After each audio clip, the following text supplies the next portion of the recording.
The door made a heavy, final sound. A thick metal plate with a small reinforced window. It was the sound of a world shrinking to the size of a single corridor. I handed my belt. I handed my phone. I handed my shoelaces. She put them in a plastic bag with my name on it. I was no longer a person with a job. I was no longer a person with a home. I was no longer a person with a future. I was now a patient. I was now an admission. I was now a name on a whiteboard. The first conversation was not about why I felt broken. It was about the rules of the ward. This is what you can do. This is what you cannot. This is when you eat. This is when you take medication. The care felt secondary to the control. The pressing human need that brought me there seemed to get lost in the paperwork. This experience is not unique. Many people who enter psychiatric hospitals in the UK feel the same way. They go in seeking help but find themselves in a system that feels more like a prison. This essay is about a 50-year reckoning. It looks at the gap between the promise of care and the reality of control. We wanted to ask a simple question. Has psychiatric care truly moved on from the old asylums? The work of pioneers like David Rosenhan, who sent sane people into asylums in 1973, showed that the label of patient was more powerful than the person. Irving Goffman in 1961 described these places as total institutions, where every part of life is managed. We wanted to see if these ideas still hold true today. Our study looked inside modern UK psychiatric wards. We did this not as distant observers, but from the inside. We wanted to understand the human experience of being detained. What does it feel like when your reality is questioned every day? How does the language used by staff shape your identity? We saw a system struggling under its own weight. We saw dedicated staff who were often powerless. We also saw rules and procedures that seemed designed to manage risk, not to heal people. The goal was to keep things quiet and orderly. The patient's own story, the very reason they were there, often became an inconvenience. To understand life inside a psychiatric ward, you have to go there. Our main method was autoethnography. One of us lived the experience directly. I was a patient. I kept a detailed diary of every day, what I saw, what I heard, what I felt. This was not about pretending. The real experience of being sectioned and living on a ward for many months, capturing small, everyday moments official reports miss, the feeling of the plastic cutlery, the endless waiting, the frustration of not being heard. This personal story is the heart of our research, a raw, honest account from the inside. We also used case studies. We spoke with other people who had been patients. We listened carefully. We protected their identities completely. We called them by false names like Jane, David. Their experiences revealed patterns. My experience was not isolated. Jane, disciplined for crying. David, requests for therapy ignored for months. These stories add depth and show problems are widespread. We reviewed official documents, medical records, ward policies, complaint responses. A slow, difficult process, but these papers matter. They show the official version. We read hundreds of pages, examining the language used by doctors and nurses. Records often told a different story from the patient's experience. Not lies exactly, but a curated version of reality for medical and legal purposes. Finally, we analyzed the language itself.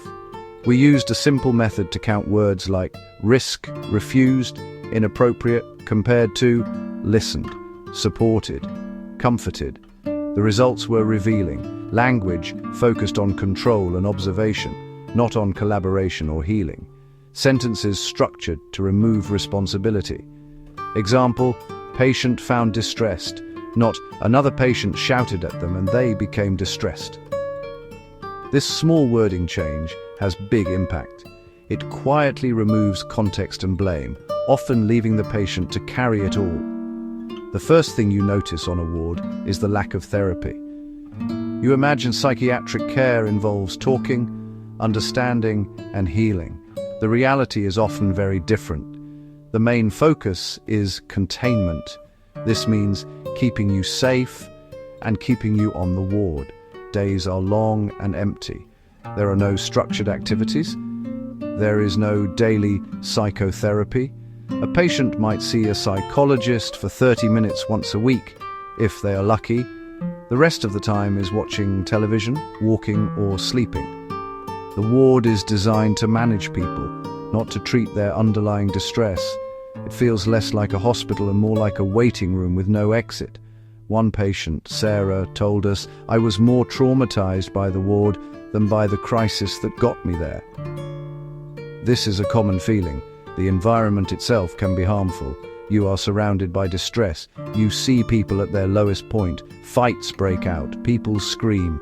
Staff are often too busy with paperwork or emergencies to offer a kind word.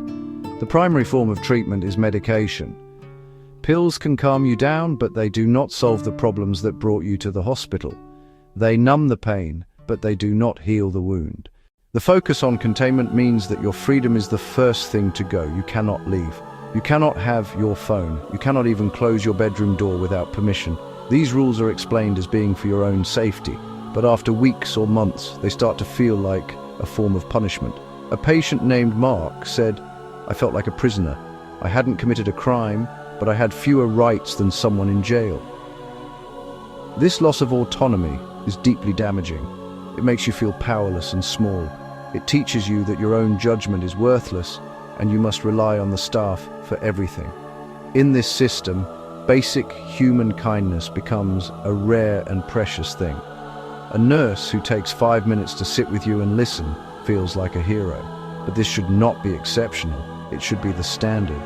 The lack of therapeutic engagement means the hospital is not helping you build the skills to cope with life outside. It is simply holding you until the storm passes. But when you are released, often with little support, the storm is still waiting. The fundamental issues have not been addressed. The cycle often repeats, with people being readmitted again and again. The system contains the crisis, but fails to provide the care needed for long-term recovery. Once you receive a psychiatric label, it can feel like nothing you do is seen in a normal light. This is called diagnostic overshadowing. The diagnosis becomes more important than the person. Every action, every word, every emotion is interpreted through the lens of your illness. If you are calm, you are flat or unresponsive. If you are angry about being locked up, you are aggressive and lacking insight. If you are sad, it is not a normal human emotion. It is a symptom of your depression. The label sticks and colors every interaction. Your personality and valid reactions are erased. A patient was noted as low mood for crying about missing their children, not as a loving parent missing family. Another patient, Chloe, advocated for herself, but was documented as oppositional and argumentative. Overshadowing has dangerous consequences. Physical problems get missed. Tom suffered weeks with what was called anxiety. It was a serious infection needing urgent treatment. Rosenhan showed how labels distort perception. 50 years later, we saw the same thing. The diagnosis comes first, the person comes second. This robs patients of credibility, makes them feel invisible, and stops staff from seeing the human being with normal complexities, strengths, and feelings. Institutional gaslighting is a quiet, steady process. It happens when the official record does not match your memory or removes context, so your distress appears from nowhere. The real event, being shouted at, was erased. The story was changed. When Maria tried to complain, she was told her version was not in the notes. The written record becomes the ultimate truth. Promised reviews vanish from records. Peaceful persistence becomes demanding or agitated. You start to question yourself. Maybe I am remembering it wrong. Maybe I am too sensitive. Maybe I really am the problem. The institution holds the power because it holds the pen. In a psychiatric hospital, the power to diagnose is the power to define reality. We found diagnoses sometimes used to control behavior. Women labeled with EUPD were dismissed. Assertive becomes manipulative. Angry becomes acting out. Disagreeing becomes challenging authority. A survivor's self-protective instincts were pathologized as boundary problems, turning trauma responses into evidence of a disordered personality. A pro-social initiative was twisted into a negative symptom. This creates a terrible catch-22. There is no right way to be. It teaches you your feelings are invalid, your reactions are symptoms, and your path to freedom is to be quiet, compliant, and invisible. A psychiatric ward can be a frightening place. When many people in acute distress are confined together, conflicts are inevitable. Understaffing leaves communal areas lawless. Patients de-escalate, protect, and care for each other while staff are overwhelmed. A patient's compassion was pathologized because the system could not acknowledge its own failure. Trying to get information or make a complaint can feel like fighting a fog. Processes confuse, delay, demoralize. Phrases that sound helpful but mean nothing end conversations. Leave cancelled for operational pressures hides the real issue, not enough staff. People become objects managed by processes and protocols. The human element is lost. Being discharged is not the end. Labels and events follow you into the future. This is the invisible sentence. Job and insurance impacts. A diagnosis from a crisis becomes permanent identity, closing doors for years. A single frame incident can bias every clinician who reads your file. Historical diagnoses often cannot be removed, only added to. Errors set in stone. There is no path to redemption in records. It tethers people to their worst moments and deters future help-seeking. 50 years after Rosenhan and Goffman, many of the same problems persist. Containment often wins over care. Diagnostic labels overshadow humanity. Institutional records can gaslight patients. This is a structural failure harming patients, families, and staff. Simple, concrete changes, radical transparency. Patients must have easy, immediate access to full records and be able to add comments and corrections. Complaints must be independent, swift, and fair. Bureaucratic evasion must end. Invest in therapy, activity, and protected time for clinicians to do human work, not just paperwork. Build partnership, not paternalism. Listen before you label. Understand distress, not just medicate it. A compassionate system believes in recovery and provides a future free from stigma. It is time for a new chapter written with transparency, dignity, and hope.